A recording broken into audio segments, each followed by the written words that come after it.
This business meeting of the Senate Foreign Relations Committee will come to order. Today we are marking up S.J. Res. 10, a bill to repeal the 1991 and 2002 authorizations for the use of military force. Let me commend Senators Kaine and Young for their persistent leadership on this issue. I know that others as well have been interested, Senator Murphy, Senator Cardin. I'd also like to thank them for their patience in seeing this bill marked up, particularly since Senator Risch and I had agreed to a markup of this bill in June, soon after our House colleagues voted in favor of repealing the 2002 AUMF. I agreed to accommodate the request from Senators Romney and others of our colleagues on the Republican side to hold a classified briefing on the issue, as well as a public hearing of repealing the 2002 AUMF, because I believe that votes related to the use of force issues are weighty ones that no member of Congress should take lightly. And I am pleased that all members of this committee have had an opportunity to fully understand the reasons for and implications of this profoundly important bill. As I have made clear, I believe it would be a grave mistake if we do not act now to repeal the 1991 and 2002 AUMFs. As we heard very clearly from the administration yesterday in testimony from the Deputy Secretary of State and two senior lawyers on this matter, repeal of these AUMFs will have no impact whatsoever on our operations or detention activities. There is no scenario under which the United States could or would need to use force for which the administration would rely on the 1991 or 2002 AUMFs. They either have the authority, in their view, under Article 2 of the Constitution, or the 2001 AUMF, or they would come back to Congress to ask for additional authority. And that is the way it should be. And that will help ensure that the 2002 AUMF is not abused by any future administration. To those who believe that repealing the 1991 and 2002 AUMFs would somehow demonstrate a lack of resolve in Iraq or in the Middle East more generally, I would again point out to you the comments made by our administration witnesses yesterday. Deputy Secretary Sherman stated clearly, quote, "The 2002 AUMF against Iraq has outlived its usefulness and should be repealed," close quote.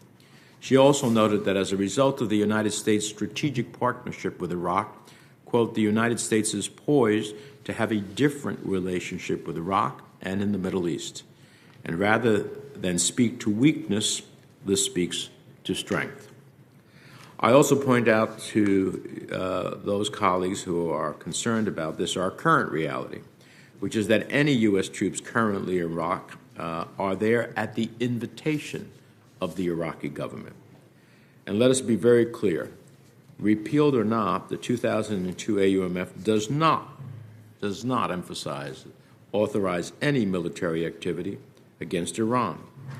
And that is not to say that the United States will not or should not show resolve against Iran as it continues to threaten our people and our national security interests. But the 2002 AUMF provides no authority to do that. There is no longer any legitimate purpose for the 1991 or 2002 AUMFs, and the time has come for this committee to stop dealing in hypotheticals and to act responsibly. I'm grateful to the administration for being responsive to our requests for briefings and public hearing, and I look forward to a strong vote in support of S.J. Res. 10 today. Turning briefly to nominations, I'm pleased that we will be voting on a number of nominees today. Unfortunately, we again have a blanket holdover request for 7 newly noticed nominees. And I must say this is stretching the bounds of comedy, only to understand that there will be a 2 p.m. markup. So the only thing that is being done is, inconveniencing the members of the committee to come back at 2 p.m. to have a vote, a meeting that both the ranking member and I have set. If this continues, then I'll have a conversation with the ranking member about how we're going to pursue this, because this is beyond the pale. It is not what was meant. Purposes of holdover of a nominee was to get more information, to have questions answered, to get the administration to deal with those questions through the State Department. But blanket holdovers of all nominees that undermine the national interest and security of the United States. We have a holdover of the person who is supposed to be the head of our diplomatic security abroad, supposed to help us protect our people abroad. God forbid something happens while this holdover continues. I wouldn't want to be the person responsible for doing that. So we will have a meeting at 2. We have one more nominee that we will consider for this morning, which also will be held over, Chris Liu, to be the ambassador to UN for management and reform, and we'll apply the holdover to Liu and then take up his nomination with the others at 2 p.m. this afternoon. I'm not going to speak to each of these nominees right now, but I do want to say I believe they're all well qualified and deserving their nominations, and I look forward to their swift confirmations. I would also ask for unanimous consent to enter 9 letters of support that my office has received in support of the nomination of Secretary Kenneth Salazar to the hearing record. And due to COVID precautions, we will email the letters to the committee's clerk. Without objection, those letters shall be included. With that, let me recognize the distinguished ranking member for his remarks, Senator Risch. Well, thank you very much, Mr. Chairman. First of all, I want to speak to the markup on the repeal of the AUMFs. I'm going to vote against this, and I want to say that we've spent a tremendous amount of time on this. The AUMF area of concern is something that many of us in this committee have spent a long, long time dealing with. This is really nibbling at the edge of what the real issues are with AUMF, and that is, of course, the tug between the first and the second branch of government as to who has what authority and what power. This doesn't do this, so that everybody understands, that's really not what we're arguing about here. Virtually all of us have the same agreement as to what that should look like. The difficulty is putting it into writing, and I've seen dozens or more drafts of language to try to get us there, and we can't seem to get there. But speaking just to this, with all due respect to the chairman, I would disagree that this has no useful purpose. And I think that the purpose of this is to communicate our resolve in the region, and particularly as it affects Iran. And we spent the hearing that we had the other day with each party talking about what effect this will have. First of all, I'll be the first to concede that whether 2002 exists or doesn't exist, gets repealed or not get repealed, it will have zero effect on the decision by a chief executive, whether it's this one or another one, to take action that the chief executive thinks needs to be taken. I'll be the first to admit that it makes no difference whatsoever. So then we come down to messaging. And what we did was we argued at length about messaging, and everyone said, well, I think they're going to think this, and the fact of the matter is everybody's right.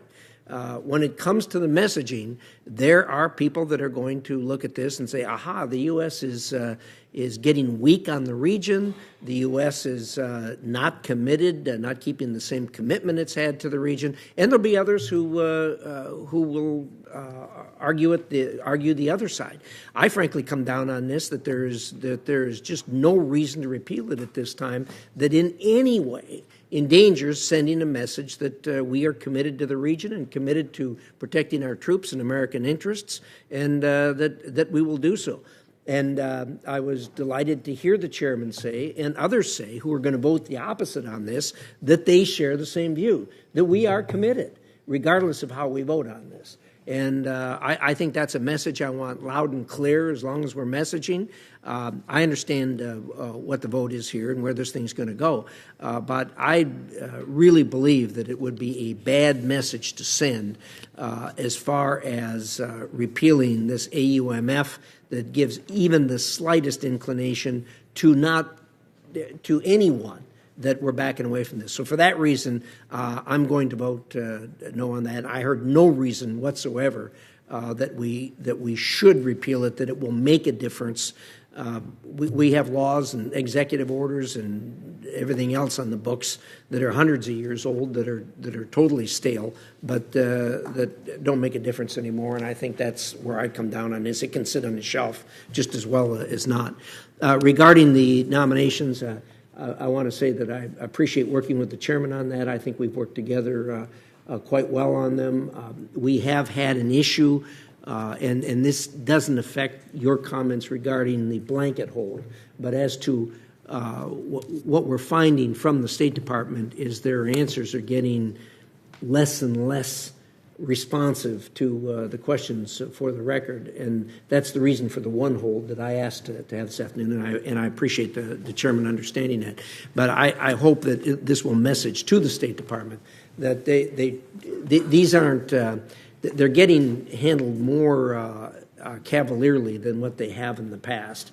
And that's the reason why we are where we are with the one I'm holding over, and that is the first answers were wholly unresponsive and borderline insulting with the way they were answered. So they were sent back. We didn't get answers till 11 o'clock last night. So I don't feel really badly about holding over this afternoon, but hopefully the department will take this more seriously as we go forward. Thank you, Mr. Chairman. I'll yield back. Well, I want to thank the ranking member for his collaborative and cooperative work with us on these nominations. And I agree with him that when we do questions for the record, certainly I expect, and I expect any member's questions for the record to be fully answered, not to be vacant of any substance. So I respect the senator's desire to do that, and I appreciate him putting him on the agenda for this morning, and we'll honor your holdover until this afternoon. With that, first, since we have a majority, before we get to the legislation, unless there's a question on nominations, yes. Mr. Chairman, I'm going to have to leave for another markup, and I haven't really spoken to this, but I would like to just make the rationale for my vote public. I truly appreciate the delivered process here. I mean, I think that the secure briefings, the hearing, I think they were excellent. I ended this process really inclined to repeal these because I agree with both of you that they're really not necessary. But I think I was persuaded by just the bad timing here. The weakness that has been shown, whether it's acceding to Nord Stream 2, bugging out of Afghanistan, we're already seeing these atrocities occurring there. This looks bad, and we should be sending a signal of strength rather than weakness. So again, although I'm completely sympathetic with repealing these, this is a really bad time to do it, and I agree with Senator Risch. I mean, these things can sit on the shelf. That they do no harm, other than the fact by repealing them, I think, does harm. So again, I'm going to be voting no on this resolution as well, and I just appreciate the time to be able to state my rationale. Thank you. Thank you. And other members will have the opportunity to speak to when we get to the legislation. But for now, since we have the appropriate quorum, without objection, we will now consider in block 2 foreign service officer promotion lists and 9 nominations that had previously been held over. They are PN 385-2 is modified, PN 357-2 is modified, Gentry Smith to be Assistant Secretary of State for Diplomatic Security, Monica Medina to be Assistant Secretary of State for Oceans, International Environment, and Scientific Affairs, Rena Bitter to be Assistant Secretary of State for Consular Affairs, Mark Napper to be Ambassador to Vietnam, Brian Nichols to be Assistant Secretary of State for the Western Hemisphere Affairs, Karen Donfrey to be Assistant Secretary of State for European and Eurasian Affairs, Mary Catherine Fee to be Assistant Secretary of State for African Affairs and a member of the Board of Directors of the African Development Foundation, and Witkowski to be Assistant Secretary of State for Conflict Stabilization Operations and Coordinator for Reconstruction and Stabilization, and Ken Salazar to be Ambassador to Mexico. Would any members like to speak to these items before we vote? If not, I'll entertain a motion that these items be approved in block. So moved. Seconded. All those in favor will say aye. All those opposed will say no.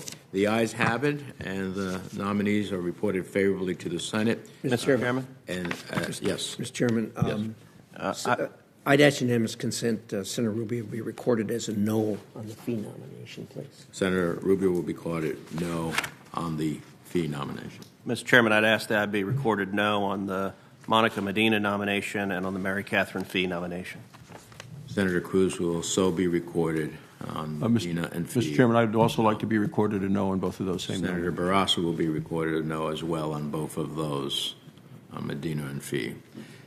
With that, the nominees are favorably reported to the Senate, as well as the Foreign Service Officer promotion list. We'll now turn to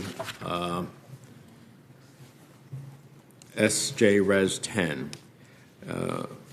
Without objection, we'll now consider SJ Res 10, a joint resolution to repeal the authorizations for the use of military force against Iraq. Are there any amendments or any member seeking recognition? Senator Cardin. Mr. Chairman, I do have an amendment that I will offer but would not seek a vote. And I would ask that my amendment that was a second-degree amendment be considered as a first-degree amendment, but with the understanding that I'm not going to seek a vote on the amendment. Okay. Mr. Chairman, my amendment, and I support the repeal of the 2002 and 1991 resolutions, and I applaud Senator Kane and Young for their extraordinary patience and leadership in regards to that resolution. My amendment, I'm not going to offer for two reasons. First, I don't think it would be approved, but secondly, if it got onto the resolution, it would make it more difficult for the resolution to pass, and I would like to see the resolution have the best opportunity to pass. And quite frankly, I was going to seek a vote on my amendment, which would put a sunset on the 2001 authorization, but a long delay before that would take effect in order for us to be able to pass a substitute or updated authorization. I must tell you, I've been impressed by the committee's process here. I think the classified briefing hearing was important, and I think yesterday's hearing was important. And I was impressed by the sincerity of the Biden administration, particularly Secretary Sherman's comments about her working with us to get a replacement resolution for the 2001. But I want to make a comment on that. If we leave it up to the decisions at state or defense, we will never get a resolution that I will support because I think it'll be a blank check. That's what they want. They want a blank check.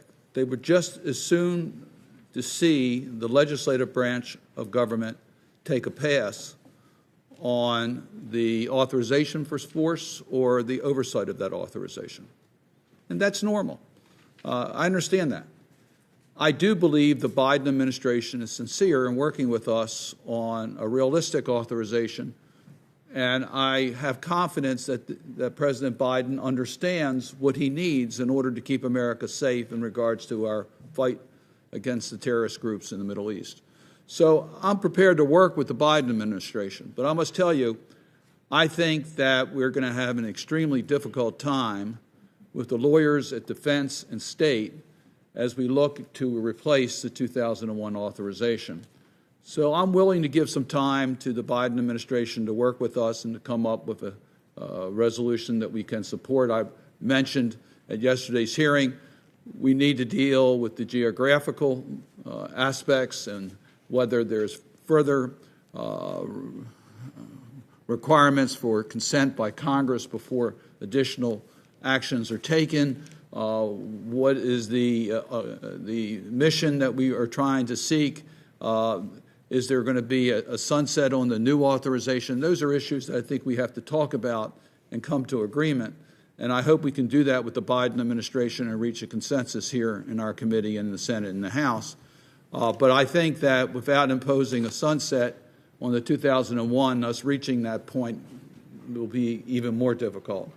So I will introduce as a separate legislation, a separate resolution, a sunset of the 2001, but sufficient time for us to let this process reach a conclusion as to what substitute resolution should be considered.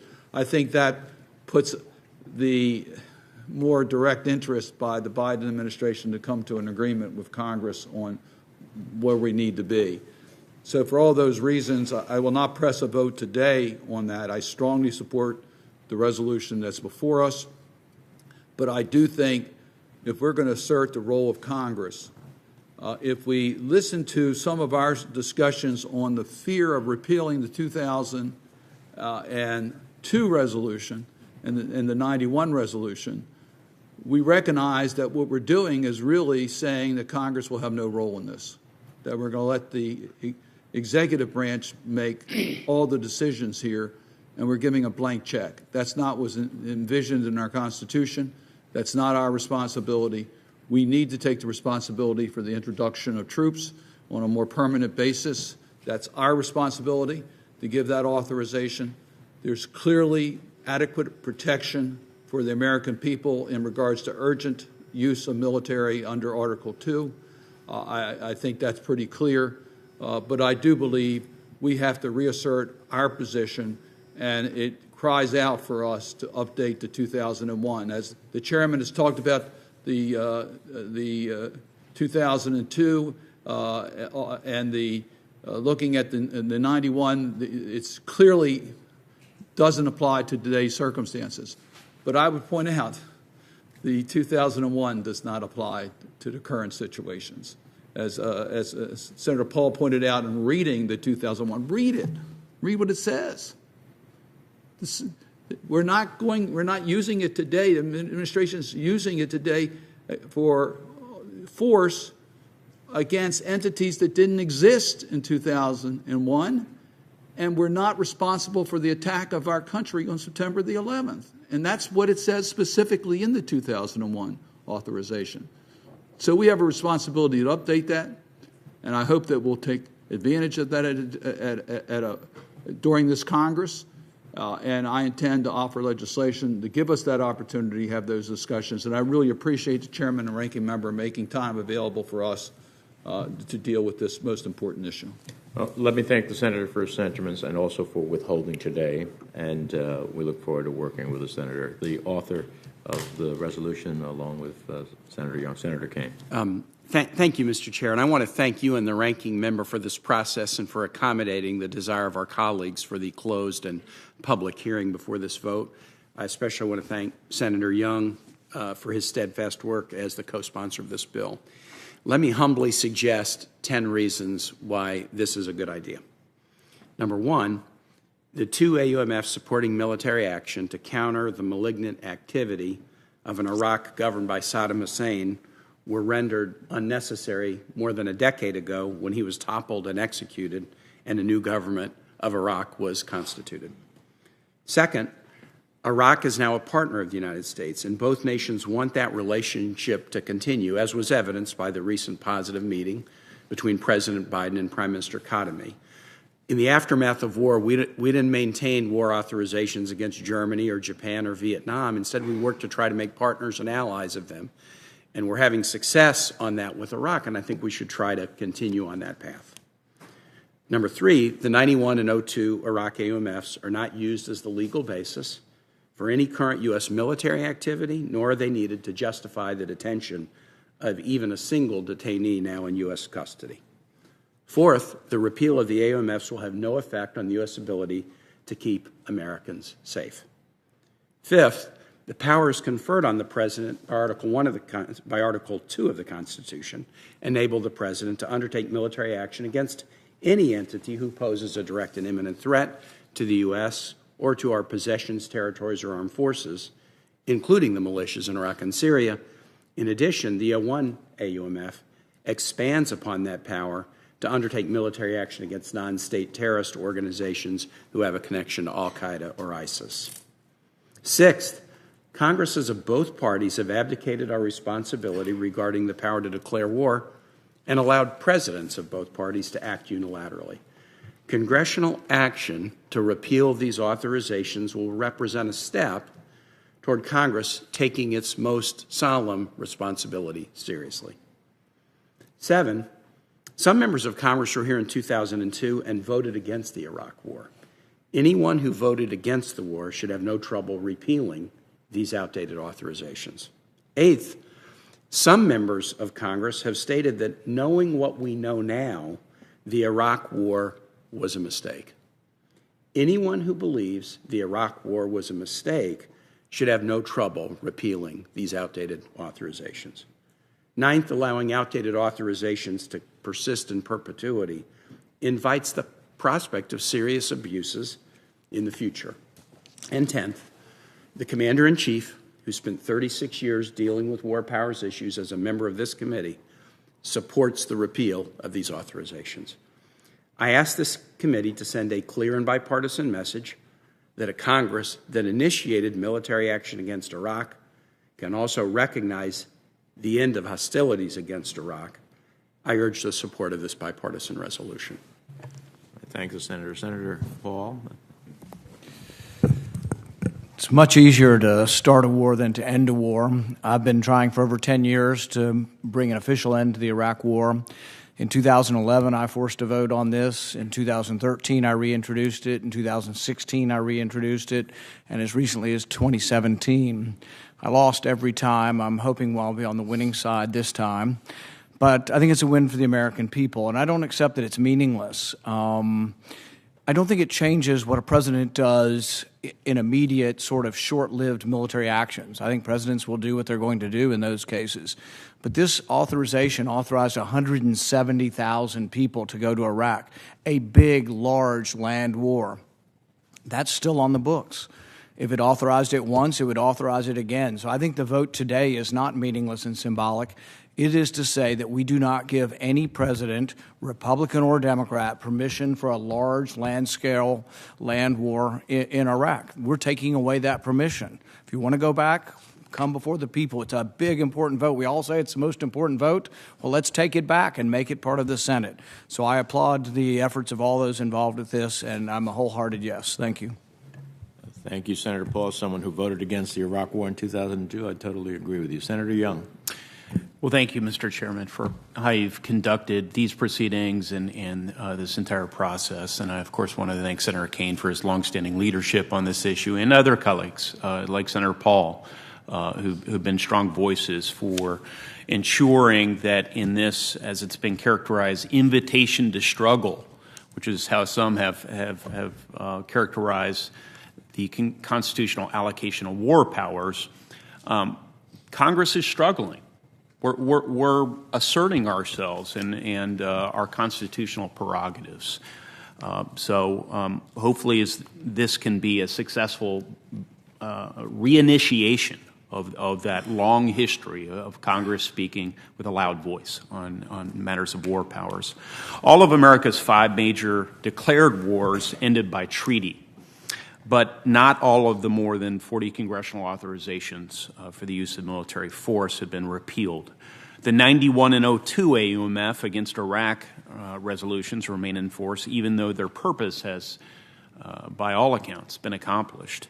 These authorities authorized the Gulf War and military action against the government of Saddam Hussein, respectively, and repealing them would not affect, I think we all agree here again, would not affect the 2001 AUMF, the primary domestic statutory authority for prosecution of the war against al-Qaeda, the Taliban, ISIS, and associated forces. The 2001 AUMF is not what today's business meeting is about.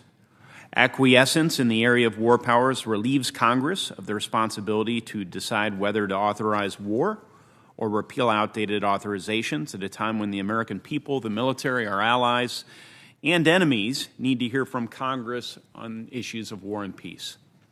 Some of my colleagues are rightly concerned about the threat posed by Iran. I share that concern.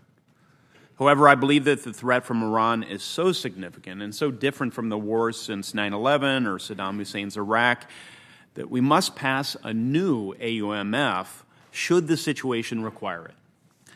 Nothing about the 2002 AUMF or its repeal changes that fact. Those advocating for leaving 2002 in place as a means of deterring Iran, when that was in no way the intention of this authorization, would be building on past abuses and advocating for precisely the kind of expansion of war power authorities that ultimately makes Congress and this committee irrelevant. The Soleimani strike last January was carried out via the President's Article 2 powers to prevent an imminent attack. The 2002 AUMF was cited merely as a secondary authority, not the primary authorization. I candidly believe it shouldn't have been cited at all. Soleimani needed to be taken out, but this was not. This was another misapplication of the authority granted by Congress. I ask unanimous consent that an article that's helped by a scholar who's helped educate me on the issues of war powers in recent years, Charles Colley Stimson of the Heritage Foundation, entitled "Why Repealing the 1991 and 2002 Iraq War Authorizations is Sound Policy," be entered into the record. Without objection, so ordered. Thank you. Any other members seeking recognition or amendments? Senator Cruz. Thank you, Mr. Chairman. I call up my amendment, Cruz, first degree 1. Let me start by commending the authors of this resolution. I agree with what you're trying to do. I think it is important, number one, to reassert Congress's authority over war making. Far too many Congresses, both Republican and Democrat, have willingly abdicated our constitutional authority over declaring war and over supervising the conduct of war to the executive, and we have allowed executives, both Republicans and Democrats, far too much leeway in exercising the awesome might of calling into battle the U.S. Armed Forces. I also am one of those who has long believed that the Iraq War was a mistake, that the world was made more dangerous by going in and toppling a horrific dictator and leaving a power vacuum that allowed even more dangerous enemies of America to rise up. So the endeavors that we're doing today are endeavors I very much support. I am a critic of the endless wars we have been in, and I think we should be far more reluctant to use U.S. military force than we have been previously. That being said, this resolution is not being debated in a vacuum. It is instead being debated in the context of an administration that is exercising a hard pivot towards Iran, that has decided one of, if not its preeminent foreign policy objective, is to re-enter some variant of the Iran nuclear deal, which I believe was a catastrophic deal. And in furthering that endeavor, it has consistently been turning a blind eye to malign acts from Iran. In just 6 months, the Biden administration has revoked terrorism sanctions against Iran's terrorist proxies in Yemen. It has removed Iranian officials from sanctions. They have dialed back enforcement of oil sanctions, including violations related to the Chinese Communist Party. They have unlocked Iranian accounts worth billions of dollars to allow Iran to pay down its debts. They have repeatedly declined to respond to Iranian attacks against our troops, and they have not imposed even a single significant new sanctions. And Iran has noticed. I believe weakness is provocative and is an invitation to violence, and in this instance, that has proven true. We have seen in the opening weeks of this administration Iranian proxies in Hamas raining over 4,000 rockets down on Israel that I think was directly provoked by what they perceived to be weakness towards Iran. We have seen the Iranians attacking U.S. forces repeatedly and killing an American military contractor, a U.S. citizen. We have seen the Iranians try to conduct terrorism on U.S. soil, including sending a kidnap team to the United States of America to kidnap a U.S. terrorist, a U.S. journalist. We have seen them launch multiple attacks on our Arab allies. We have seen them launch multiple attacks on civilian vessels, including an attack on an Israeli citizen, and we've seen them kill citizens from two of our close allies, Britain and Romania. That pattern is significant and is concerning. Now, in the course of all of these debates, the administration and the advocates of this resolution have said, as Senator Young just said a minute ago, that the ability to respond to Iranian aggression is contained within Article 2. I agree with that as an abstract matter. All this amendment does is memorialize that in this resolution. So if that argument is in good faith and genuinely believed by the proponents of this resolution, My amendment should be something easily adopted by both sides. What I don't want to see is this resolution adopted, these AUMFs repealed, and I believe that's going to happen. The votes are clearly there to repeal them. I think that's a good thing.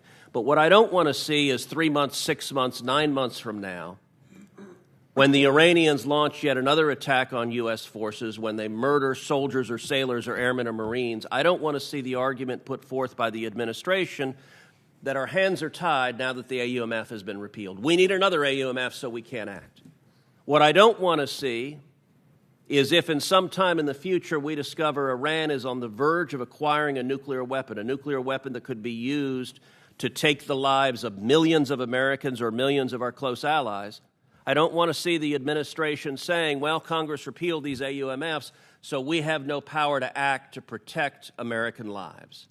And so I accept and embrace the arguments put forth by the proponents of this resolution that Article 2 gives the Commander-in-Chief the authority to protect American troops in the battlefield and to act to protect our national security interest. This resolution simply memorializes that in the resolution, and I encourage members of both sides to vote for it. Thank the Senator. This amendment describes the scope of the President's Article 2 authority in a way that I consider far too expansive. Under this amendment, we would be declaring that the President not only has inherent constitutional authority to use force to protect the nation from an attack or threat of an imminent attack, but also to protect against unspecified important national interests. With reference to the concerns about the Biden administration coming forth and saying, I don't have the authorities, in February and June of this year, using Article 2, the President has already struck at Iranian-backed military militias, so I don't think he's going to be hesitant to do that. Embracing such a sweeping claim of presidential authority to use force, including for the purposes of, quote, important national interests, which is an undefined category frequently invoked by the Department of Justice's Office of Legal Counsel without any limiting principle, would represent a significant renunciation of Congress's own war powers prerogatives. The point of this exercise is to remove two outdated AUMFs from the books, not to endorse a further tilt towards the executive branch on the use of force issues. And for those reasons, I will oppose the Senator's amendment. Is there anyone else seeking recognition? Senator Merkley. Thank you, Mr. Chairman. I believe that there are two things I have concern with here. One is the solidification of Article 2 power, and the second is essentially inserting an authorization into this resolution. I'm very struck that our second president, John Adams, was very concerned about the French seizing our commercial ships in 1797. And so he sought permission of Congress to respond, and Congress did not act. So in 1798, the following year, he again sought permission of Congress to act, and Congress did act in May of 1798. Our third president, Thomas Jefferson, was very concerned about our commercial ships being seized in the Mediterranean by the Bey, B-E-Y, the ruler of Tripoli. And so he sought permission from Congress, and Congress acted 2 months later to give him that authorization to use our forces to protect our commercial ships. In 1815, President Madison was very concerned about the Regency of Algeria seizing our commercial ships. So he sought congressional action to authorize the ability to respond, and Congress did grant that 2 weeks later. My point here is that in the early phase of the United States, there was great respect for our constitutional requirement for Congress to authorize the ability to use forces. It was very much understood that the Commander-in-Chief directed those forces subsequent to authorization by Congress. We have had a challenge in keeping that line in place, and we had presidents of both parties, Kennedy, Johnson, Nixon, that ignored the need for congressional authorization in Vietnam, led to the 1973 War Powers Act. That tried to strike an arrangement to be able to respond quickly to concerns about our national security, but still embed congressional authority. I'd say to my colleague from Texas that the right thing to do in regard to Iran is to arrange for this committee to have a debate over authorization, a full debate, because it's that important. It's not something that should be put in kind of through an amendment into a completely different bill. It merits a full examination by this committee, any use of force in that manner. And I also would caution that we not be parties to continuing to corrupt the U.S. Constitution by embedding and strengthening the idea that a president has power to act without congressional authorization, and certainly not something as broad as conducting and directing attacks in response to Iran without clear authorization from Congress. Senator Markey. Thank you, Mr. Chairman. I think you put your finger on it, Mr. Chairman, when you referred to the language here, which says that the president has the ability to protect important national interests. The inherent vagueness of that term makes this amendment just completely unacceptable. We're having a markup of legislation, and thank you, Senator Payne and Senator Young and all who have worked on it, to try to reassert congressional authority, to reclaim our authority. Here, in this amendment, there would be an abdication of our authority. We would be saying to the president, any president, that they would just have the ability to protect important national interests, undefined, or defined only by the Office of Legal Counsel in the White House. So from my perspective, this is a very dangerous amendment. We need to absolutely give the attention to Iran that it deserves. This would be a much too casual and ultimately dangerous way to deal with that subject, especially if the goal is ultimately to ensure that the Congress asserts its powers under the Constitution. So I would urge a no vote on this amendment. Senator Murphy. Thank you very much, Mr. Chairman. I would argue on the merits that it would be a terrible idea for this committee to authorize an open-ended war with Iran. But I would plead with my colleagues that even if you believe that is the right course for this committee to take, don't do it by sticking a whereas clause in the middle of a deauthorization of military force relative to 2002.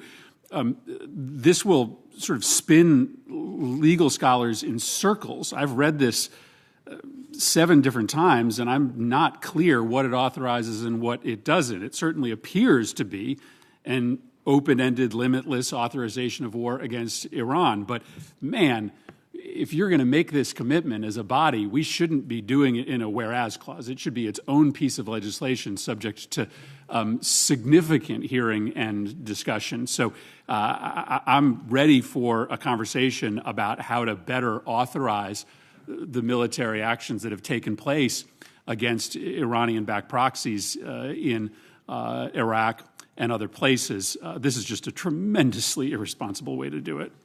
Senator Cardin. Yes, I also oppose the amendment, and I support the underlying resolution. As I said before, I voted against the 2002 authorization when I was in the House of Representatives, and I will vote to repeal it now. But I mentioned earlier the 2001, and the reason I mention that, look how 4 administrations have interpreted the language we put in the 2001 resolution.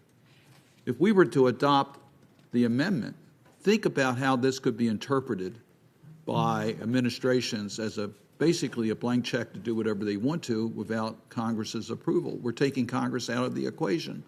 So I agree with my colleagues. We should be talking about the appropriate use of force in regards to the threat of Iran. It needs to be done as its own separate debate and its own separate deliberations, and I would encourage my colleagues to reject this amendment. Does the senator seek a recorded vote or a voice vote? I'd like a recorded vote, but I'd like a chance to respond to the arguments that have been made.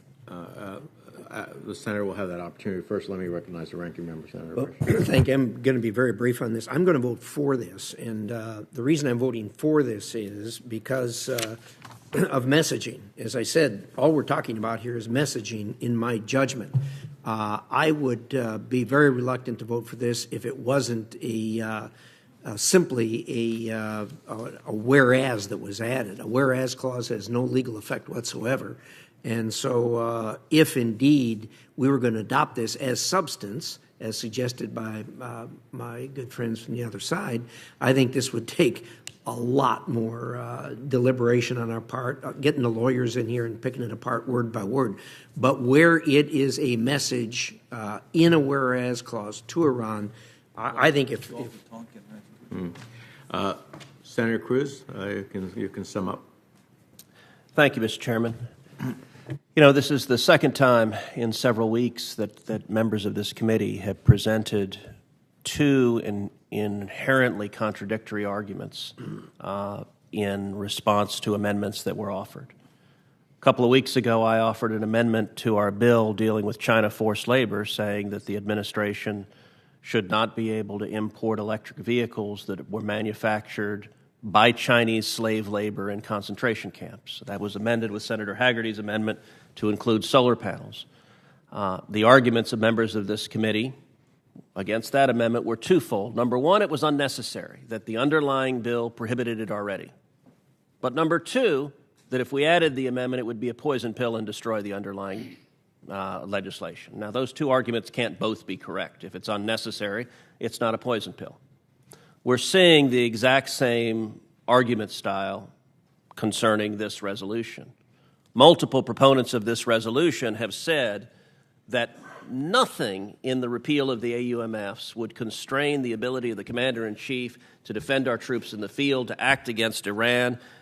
Indeed, in the June 14th Statement of Administration Policy, the White House stated that, quote, the United States has no ongoing military activities that rely solely on the 2002 AUMF as a domestic legal basis, and repeal of the 2002 AUMF would likely have minimal impact on current military operations.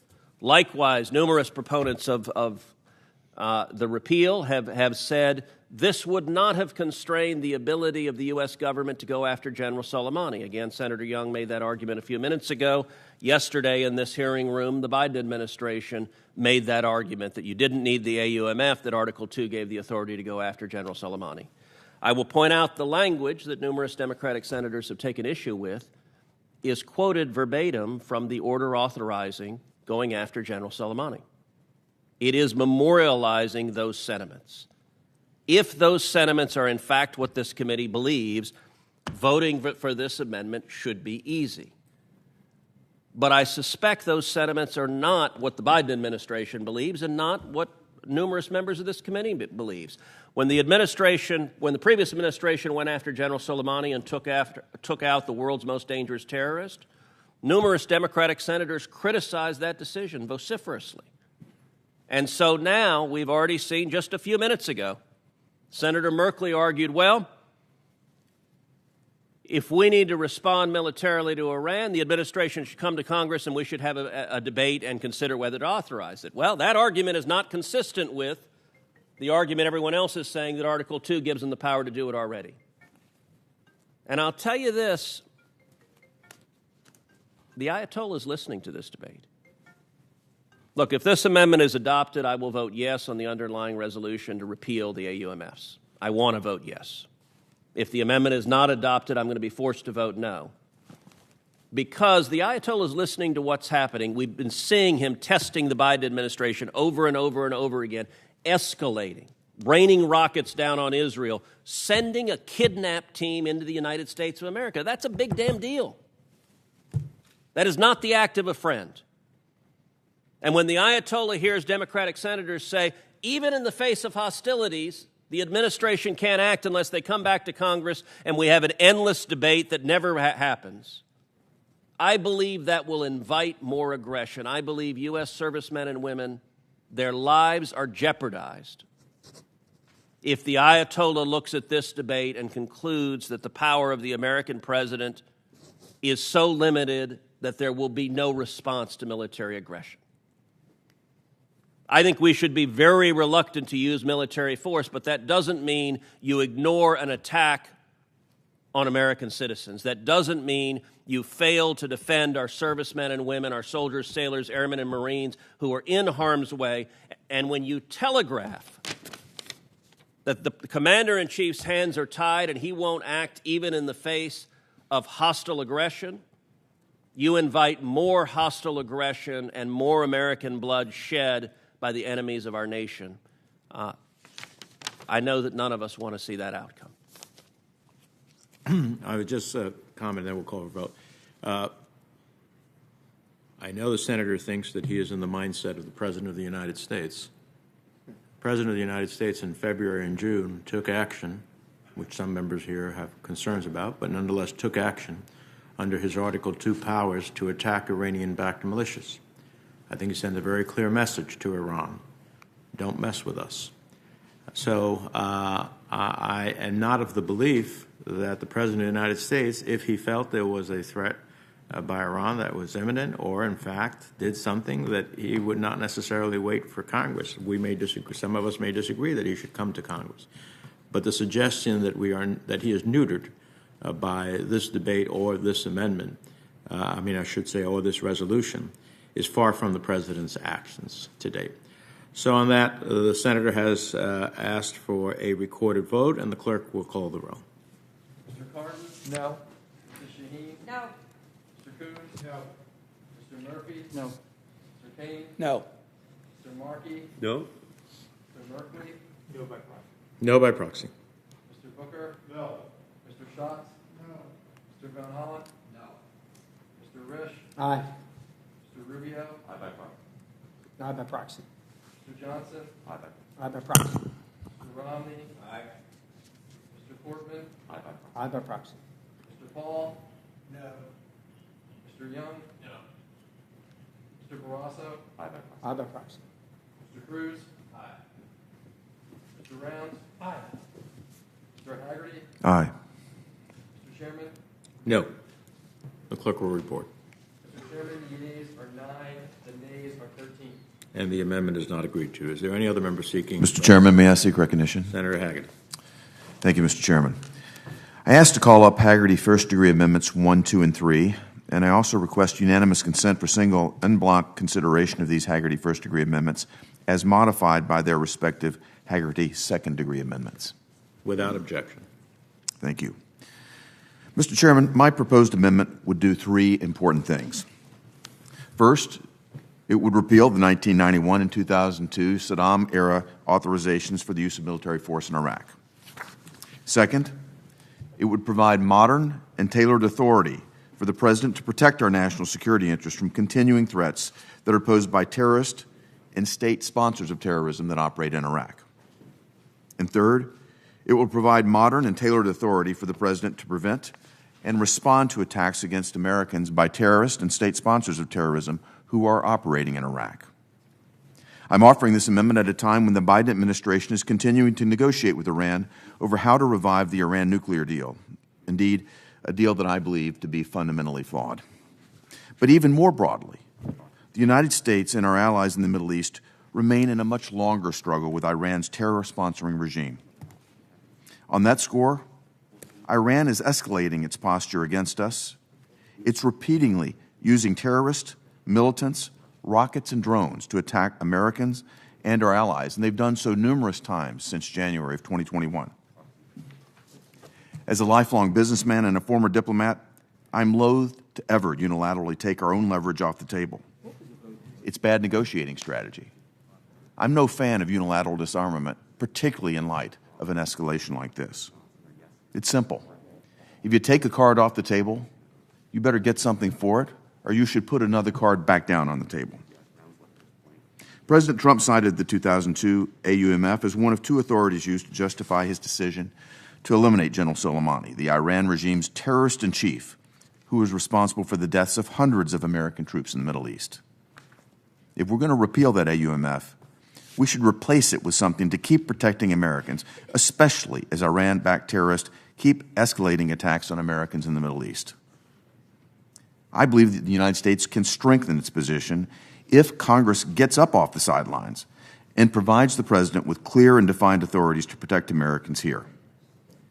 If we repeal the Iraq authorizations, we need to put something back on the table that is modern, that's tailored, and that's limited, so that we can message clearly to our allies in the Middle East, as well as to our adversaries like Iran, that the United States remains resolved to protect our nation's interest and, most of all, our people, including our diplomats and our troops.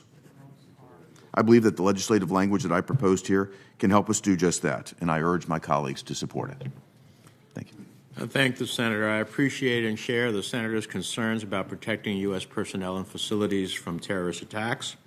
I believe his prior service as a chief of mission makes him keenly aware of the threats posed to our missions and outposts overseas. However, as we heard from our administration witnesses yesterday, they already believe they have sufficient authority under Article 2 of the Constitution and under the 2001 AUMF to defend our forces and facilities in Iraq from attack. S.J. Res. 10 is an effort to repeal 2 outdated AUMFs, but this amendment is part of a series of amendments that would transform the legislation into an authorization for the use of force.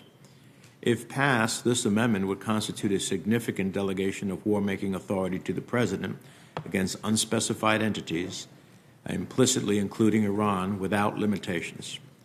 So I agree with the Senator's sentiment that we need a modern and tailored AUMF, and I believe that repealing and replacing the 2001 AUMF is the best way to ensure that that scope of authority is appropriate. But I don't support converting this bill into an AUMF, and for that reason I urge my colleagues to vote no on this en bloc amendment. Senator Risch. Mr. Chairman, fellow senators, I'm going to vote yes for this. I have to tell you that I'm pretty good at counting votes, so I know how this is going to come out. I would be very reluctant to vote yes on this if it was actually going to pass, and it's primarily because what this does is, as the chairman pointed out, something very significant in that it does authorize, and that's something that we've all learned over recent days, months, years, and for as long as I've been here, that this language really needs to be vetted, heard, both in a classified setting and in a public setting, as to what we're actually granting to the president. So that's serious business, and I'm not prepared that this language is what we need to do. But nonetheless, because I think messaging is so important with what we're doing, I'm going to vote yes on this just to send a message to Tehran. Any other members? Senator Young. Just an observation, Mr. Chairman, because I do know that so many Americans and world leaders follow these proceedings. It seems like we're placing more emphasis on the expressive power of one's vote than we are the actual text of language itself. And that just strikes me as a little bizarre, that one would be supportive of legislative language that they don't actually support because they think it sends a signal to the world that is different than the language itself. And so I'm perplexed. I'm perplexed because that's not how I make my decisions as it pertains to these votes. And I think it should lead to, and I'll invite my colleagues publicly, to a broader conversation about how we make these decisions. It may make me rethink, perhaps, how I cast my own votes. I doubt it. Thank you. Does the Senator seek a recorded vote? If I might respond, Mr. Chairman. Yes, Senator Hagerty. I agree that this whole process is odd, Senator Young. And the oddest thing is the timing of it. The fact that the Biden administration would bring this up at a time when Iran is escalating its efforts against us, against American people, against our allies, against our troops in Iraq. The timing of this doesn't make sense, except in the context of negotiations that are taking place in Vienna right now. I don't want to see us deleverage at this point. From a business person standpoint, you don't deleverage at a time when your opposition is escalating. That's why I'm trying to at least offer an ability to keep our leverage on the table. We should get something for this, and we should not unilaterally disarm. That's my concern. Thank you. I would just note that I see no leverage in the 2002 authorization as it relates to a time in which Saddam Hussein was the enemy of the United States and the actions were taken, and that has taken place. There's a new government, and so I respectfully disagree with the senator. Does the senator seek a recorded vote, or does he take a vote short? A recorded vote, please, Mr. Clerk Chairman. will call the roll. Mr. Pardon? No. Mrs. Shaheen? No. Mr. Coons? No. Mr. Murphy? No. Mr. Kane? No. Mr. Markey? No? Mr. Berkeley? No by proxy. Mr. Booker? No. Mr. Schatz? No. Mr. Von Holland? No. Mr. Risch? Aye. Mr. Rubio? Aye by proxy. Mr. Johnson? Aye by proxy. Mr. Romney? Aye. Mr. Portman? No by proxy. No by proxy. Mr. Paul? No. Mr. Young? No. Mr. Barrasso? Aye. Mr. Cruz? Aye. Mr. Rounds? No. Mr. Haggerty? Aye. Mr. Chairman? No. And clerk will report. Mr. Chairman, the yeas are 7, the nays are 15. And the amendment is not agreed to. Is there any other member seeking recognition to offer an amendment? If not, is there a motion to approve S.J. Res. 10 as amended? So moved. So moved by Senator Card. Is there a second? Second. Seconded. The motion has been made and seconded. The question is on the motion to approve S.J. Res. 10 as amended. All those in favor will say aye. Aye. Aye. All those opposed will say no. The ayes have it. A majority of members present having voted in the affirmative, the ayes have it, and the legislation is agreed to. Mr. Chairman, Senator Cruz. I ask that I be recorded as voting no. Senator Cruz will be listed as recording. Likewise, Mr. Chairman. As will Senator Haggerty. Mr. Chairman, vote Senator no. Barrasso. Senator Rounds wants to be recorded no. Myself, too. Senator Risch wants to be recorded no. And Senator Johnson wants to be Senator Johnson and Senator Romney will be recorded as voting no. Now, before we close out, I would just ask, we have a holdover of a series of nominees that the ranking member and I had agreed to have this morning. We are having a 2 o'clock meeting that will carry them over, which means that the only result is that members will be inconvenienced in coming back at 2 o'clock. And I'm wondering, in light of that, is there a willingness just to bring those nominations that were before the committee for today's business meeting at this time for a vote? Mr. Chairman, Senator Cruz. there is not, and I would note that the purpose of the holdover rule is being circumvented by the chairman's practice of holding multiple business meetings in a single day.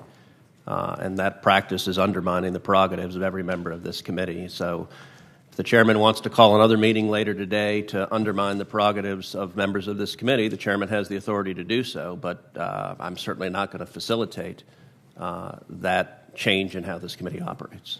For the senator's edification, holding a second business meeting is not a question of first instance here. We have done this many times before, and in fact, today's second business meeting had the concurrence of the ranking member. This completes the committee's business. Mr. Chairman, before we do complete, I'd ask unanimous consent. Senator Johnson be recorded as a no on the Fee and Medina nominations, please. On which one? Fee and Medina. Senator Johnson. Senator Johnson wants to be recorded no on Fee and Medina, and so he shall be recorded. That completes. Mr. Chairman, may I be recorded as present in voting in support of the bill, of the resolution? Present. He voted in person. Be recorded as an aye and As present an in aye, voting. Thank you. Senator Merkley will be recorded aye and in person on the bill that was just passed. That completes the committee's business. I ask unanimous. Let me just finish this, and then I'm happy to recognize. I ask unanimous consent that the staff be authorized to make technical and conforming changes, and without objection, so ordered. Who seeks recognition? Mr. Chair, Senator Kane. I was just curious about the vote because it was a voice vote, and I think there are 7 recorded noes, and now there's 1 recorded aye. And so I guess should all of the ayes be recorded ayes, or? I'm happy to consider that if that's what the colleagues are. So all of those. Well, you know what? Let's do a recorded vote. This way, there is no confusion. Clerk will call the vote on S.J. Res. 10. for adoption. Mr. Carter. Aye. Mrs. Shaheen. Aye. Mr. Coons. Aye. Mr. Murphy. Aye. Mr. Koenig. Aye. Mr. Markey. Aye. Mr. Murphy. Absent. Absent. I by proxy.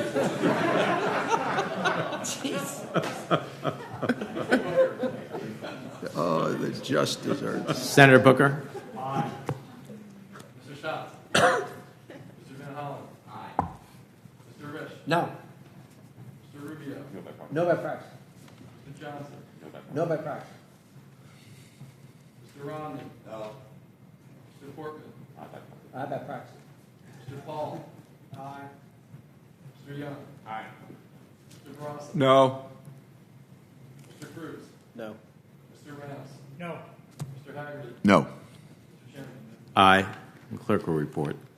Mr. Chairman, the ayes are 14, the nays are 8.